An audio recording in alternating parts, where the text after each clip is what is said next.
Welcome to our channel DESNN Global News. Today's our top stories: Israel and Hamas, war current updates and developing news. Genocide, brutality and ruthless attack on Gaza by Israeli Defense Forces, killing thousands of innocent civilians, mostly women and children, including newborn. This is modern-age human mass massacres. Dozens of people being killed every day by Israeli missile attacks. Unspeakable humanitarian crises in Gaza. No water, no power, no food. How do people live under such a brutal attack is unimaginable. Stay tuned to listen our whole stories and more. And South Africa blames Israel to commit genocide and file case to United Nations genocide case against Israel over Gaza war. Breaking news this hour.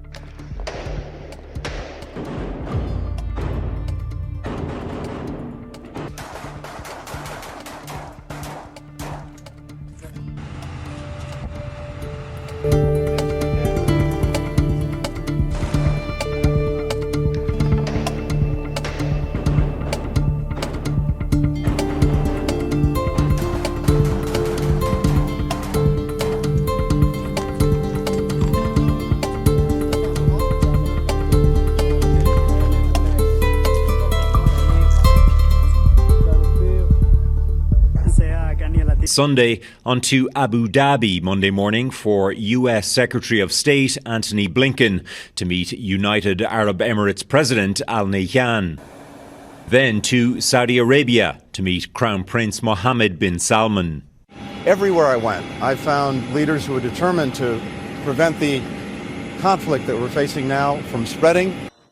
It has spread beyond Gaza and Israel to airstrikes, killings and skirmishes in the West Bank, Syria, Iraq, the Red Sea and Lebanon. On Monday, an airstrike in Lebanon reportedly killed Hezbollah commander Wissam al-Tawil, a week after the killing of the Hamas deputy leader there too. Israel has not commented, but is believed to be behind Monday's airstrike. In regard to Lebanon, it's clearly not in the interest of anyone. Israel, Lebanon, Hezbollah, for that matter, to see this escalate. Iran is thought to fund Hezbollah and Hamas. Its foreign ministry calling US support for Israel a root cause of the crisis. The King of Jordan more measured in his criticism of Israel. How can indiscriminate aggression and shelling bring peace? How can they guarantee security when they build on hatred? Inside Gaza, the threat of airstrikes sit alongside a growing humanitarian crisis. Despite the destruction of Israel's military campaign, rocket fire from Gaza continues too. The Iron Dome lighting up the sky in Israel shows. In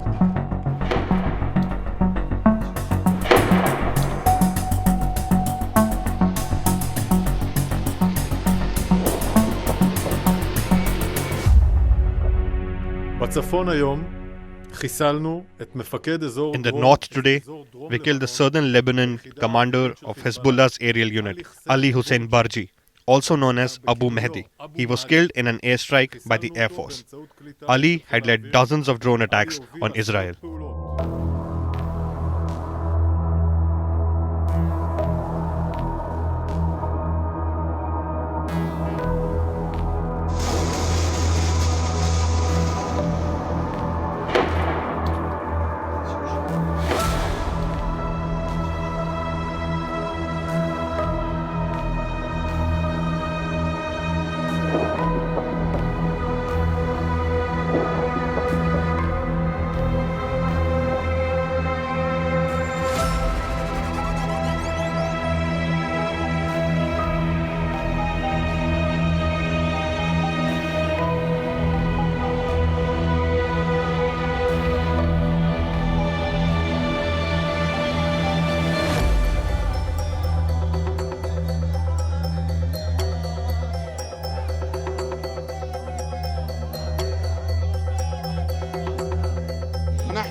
Today we present this martyr hero, Martyr Jawad Tawil, who has a long history in his generous journey.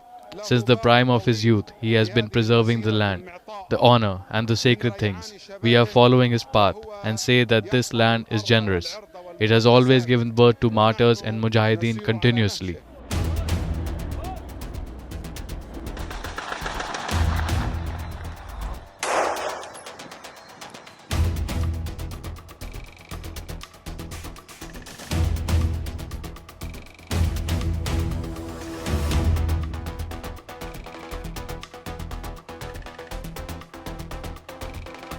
We believe the submission against Israel to the International Court of Justice distracts the world from all of these important efforts. And moreover, the charge of genocide is meritless. It's particularly galling, given that those who are attacking Israel, Hamas, Hezbollah, the Houthis, as well as their supporter Iran, continue to openly call for the annihilation of Israel and the mass murder of Jews.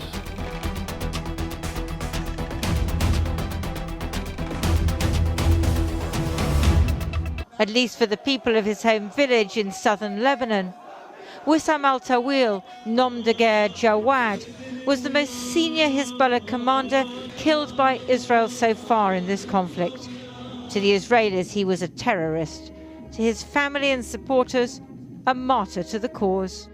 I am the mother of 2 martyrs, and the martyrdom of Jawad only serves to increase our strength, will and pride. The enemy should never think that one day we will be afraid of massacres or losing people. He was hit in his car yesterday. Every time Israel strikes a Hezbollah target in Lebanon, they believe they're making Israel safer. But the Americans are concerned they may provoke a wider conflict. Hezbollah fires across the border every day, but their patron, Iran, has not, as yet, authorized an all-out war. It's a dangerous game. So far, the exchanges have all been in the border region. Israel wants Hezbollah to move its forces north of the Litani River, but even if the Lebanese government in Beirut agreed, it has no power of enforcement. The caretaker Prime Minister Najib Mikati told a senior UN official today that Lebanon was ready for talks on border stability. But Hezbollah listens to the Revolutionary Guard in Tehran, not to him. The border skirmishes were on the agenda of the US Secretary of State, visiting Tel Aviv for the 4th time since the conflict began. He saw the Defense Minister, the Foreign Minister, President Herzog, and of course Prime Minister Benjamin Netanyahu, with whom he negotiated for a UN mission to visit Gaza to ensure that Palestinians can return to their homes in the north of the Strip, or at least what's left of them. In today's meetings, I was also crystal clear. Palestinian civilians must be able to return home as soon as conditions allow. They must not be pressed to leave Gaza. As I told the Prime Minister, the United States unequivocally rejects any proposals advocating for the resettlement of Palestinians outside of Gaza. And the Prime Minister reaffirmed to me today that this is not the policy of Israel's government. Gazans forced into overcrowded camps in southern Gaza say conditions are increasingly difficult. My message to U.S. Secretary of State Blinken: get us back to northern Gaza. Even if it's to a tent, it's better than here, because we are suffering. Here, in the Foreign Affairs Select Committee, the Foreign Secretary was pushed to say whether he thought Israel had committed war crimes in Gaza. I mean, if you're asking me, am I worried that Israel has taken action that might be in breach of international law because this particular premises has been bombed or whatever? Yes, of course I'm worried about that, and that's why I consult the Foreign Office lawyers when giving this advice on arms exports. Fighting has intensified in Khan Yunis. 9 Israeli soldiers were killed yesterday. The Americans still aren't calling for a ceasefire. They do want Israel to stop killing Palestinian civilians and dial down tension on the northern border, but have yet to threaten any sanctions or the suspension of arms sales if Israel refuses to do so. Lindsay Hilson reporting. Well, joining me now is Avraham Levine. He's an intelligence analyst at the Alma Research Center in northern Israel. Thank you very much for coming on the program. I just wonder if you could I think what we're looking at is, as opposed to what we hear on the media about a Gaza-Israel war or Hamas-Israel war, I think Israel is facing two fronts since October 7th. And Nasrallah, Hassan Nasrallah, head of Hezbollah, said it himself, that he's supporting the Palestinians and is shooting all over into Israel's northern border. As a resident of the north, when I'm not in the IDF and the reserves and I'm home, I'm still being shot at. What we're doing is returning fire to the sources of the fire. The commanders that are being hit are the ones that are planning the shootings into Israel, into civilian residential areas in our northern front. But how far do you think Israel will take this? Because, you know, you want Hezbollah to withdraw north of the Litani River. So far, they've given no indication they're going to do that. The government in Beirut has absolutely no jurisdiction over Hezbollah. So do you think the Israeli government is planning to occupy southern Lebanon, as you've done in the past? Well, just to give a little basic information here, the idea of pushing Hezbollah to the north is not new in the region.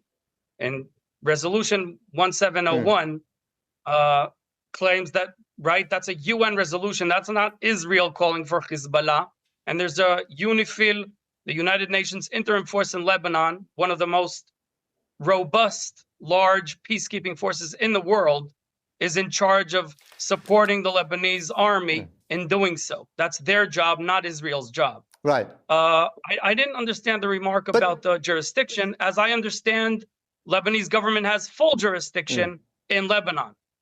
Yeah, but not over Hezbollah. They seem to be calling the shots in the turf that they control. I just wonder if I could ask you, is there a broader idea here that the real enemy for Israel is Iran, and what you're really hoping to do is to get Iran involved in a wider conflict with the Americans dragged in on your side? No, of course not. No one in Israel wants a war, not against Lebanon, certainly not against Iran. We're trying to avoid war. We've been trying to do that for a very long time.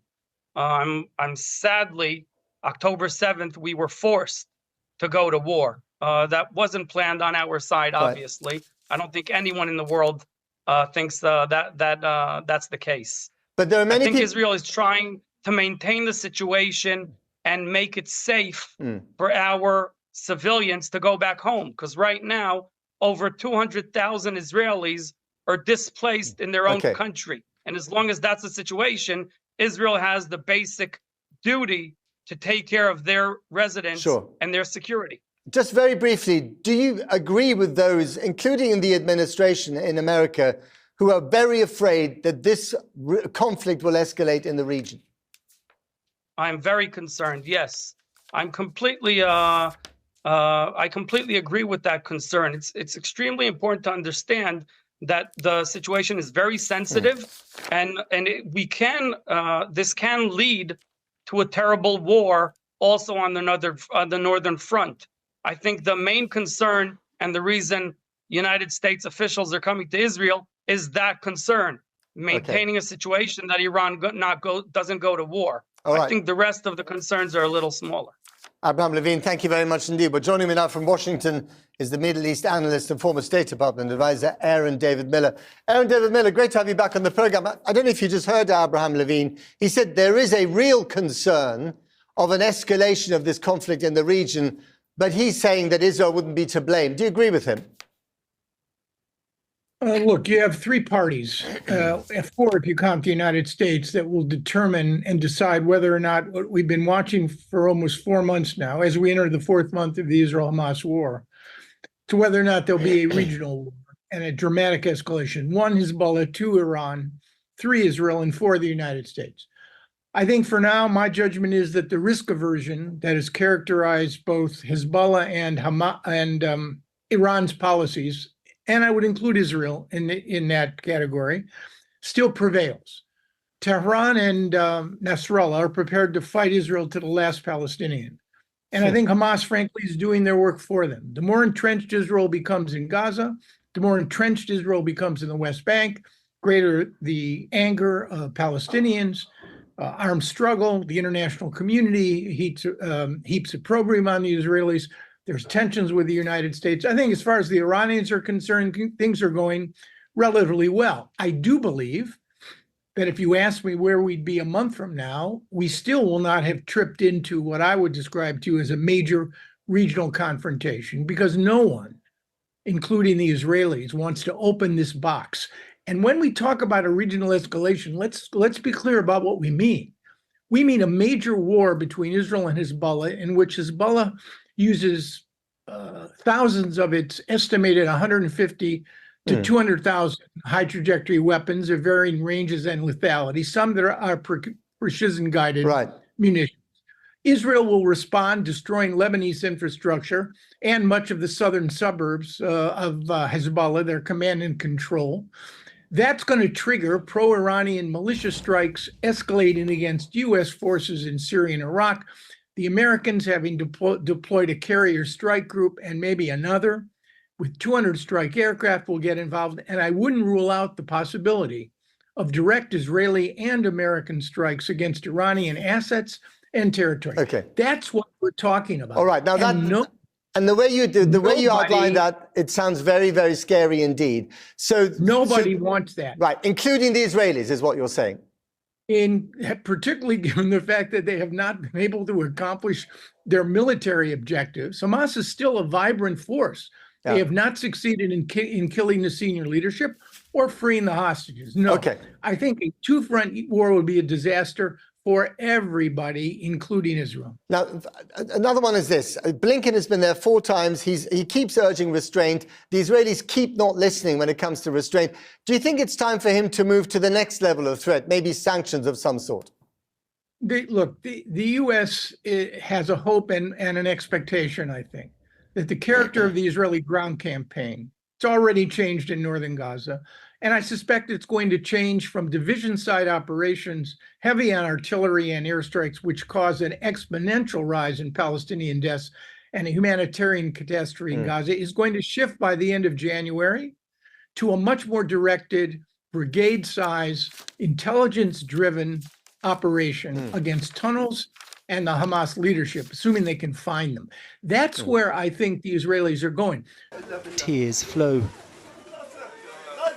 And the pain is too much to bear for Harib Naufal. Several of his relatives were killed. This is a massacre. What is this massacre? It was a building of 5 floors, each with 2 homes, so about 14 houses. 14 houses full of children and women, full of men and newborn babies too. Protesters greeted US Secretary of State Antony Blinken as he visited the occupied West Bank today. America hopes the Palestinian Authority, led by Mahmoud Abbas, can play a leading role in Gaza after the war. But Abbas is old and lacks grassroots credibility, whilst right-wing Israelis, including Prime Minister Netanyahu, don't want to see the PA in charge. The conflict in Gaza continues to reverberate around the region. Houthi forces in Yemen, backed by Iran and seen here in a video late last year, launched their largest missile attack so far on the Red Sea overnight, targeting, they said, a US warship. The missiles and drones were shot down, some by this British naval vessel, but doing so cost millions of pounds, and the attacks are disrupting one of the world's busiest trading routes. If this doesn't stop, then action will be taken. So I'm afraid that I suppose the simplest thing is to say, watch this space. In Israel, the priority remains the fate of the more than 130 hostages still held by Hamas in Gaza. Thousands gathered at the Western Wall in Jerusalem to pray for their safe return. An Israeli delegation is in Cairo for talks on a possible deal, but Hamas is demanding an overarching ceasefire in exchange. In Gaza, more panic and fear this afternoon. This, an Israeli strike close to the Al-Aqsa hospital in Deir al-Balah in the centre of the Strip. Using just their hands, they try and pull survivors from the rubble. More than 23,000 Gazans have now been killed. That's around 1 in every 100 people. A big number of injured people inside. They are There's no space. This, the scene inside Al-Aqsa Hospital. Only around a third of Gaza's hospitals are still functioning. And even medical personnel aren't safe. Also killed in Deir al-Balah today, 4 members of an ambulance team. They were trying to save wounded people, says the local head of the Red Crescent. But they were deliberately targeted, he says. The Israeli military hasn't responded so far. There's grief and anger in Gaza, and no end to the suffering in sight. Well, the International Court of Justice, the United Nations' highest legal body, is about to hold hearings in The Hague on a case brought by South Africa accusing Israel of genocide in the Gaza war and seeking an emergency suspension of its military campaign. Our international editor, Lindsay Hilton, is there for us now. Lindsay. Kathy, I think this is a very significant case, both legally, diplomatically and also historically. It's going to be heard tomorrow in the International Court of Justice in the Palace of Peace behind me. Now, that court came into existence after World War II, and so did the Genocide Convention, which Israel stands as being in breach of. Now, the Genocide Convention, which Israel signed up to immediately in the 1940s, it only exists because of the Holocaust, because of the massacres of the Jews in World War II. So you can understand why Israel is so furious about this case and why it's paying so much attention.